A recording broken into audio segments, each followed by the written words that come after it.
Santos এমন একটি club যা পেলে এবং নেইমারের মতো কিংবদন্তি তৈরির জন্য পরিচিত।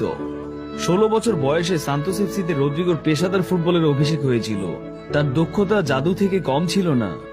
2019 সাল রিয়াল মাদ্রিদ তরুণ এই ব্রাজিলিয়ানকে 45 মিলিয়ন ইউরোতে দলে নিয়েছিল।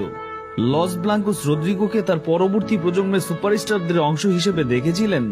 রদ্রিগো অসাধারণ শান্ত এবং আত্মবিশ্বাসের সাথে খেলায় অংশগ্রহণ করেন।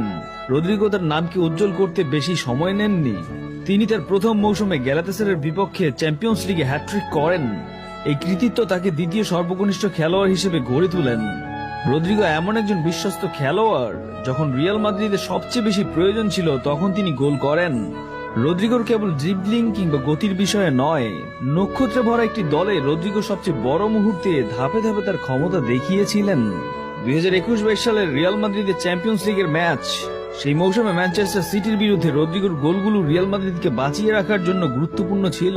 রদ্রিগো তরুণ, কিন্তু তার প্রতিভা, কাজের নীতি এবং বিচক্ষণতা তাকে দেখার মতো একজন খেলোয়াড় করে তুলেছে। ভিনিসিয়াস জুনিয়র, কিলিয়ান এমবাপ্পে এবং জুড বেলিংহামের মতো খেলোয়াড়দের পাশাপাশি তিনি রিয়াল মাদ্রিদের নতুন প্রজন্মের জন্য একটা গুরুত্বপূর্ণ অংশ। প্রত্যেকটা মৌসুমে সে শুধু নিজেকে সেরা হিসেবে প্রমাণ করে যাচ্ছে। রদ্রিগো ইতিমধ্যেই একজন তারকা, কিন্তু তার বিশ্বের সেরাদের একজন হওয়ার সম্ভাবনা রয়েছে।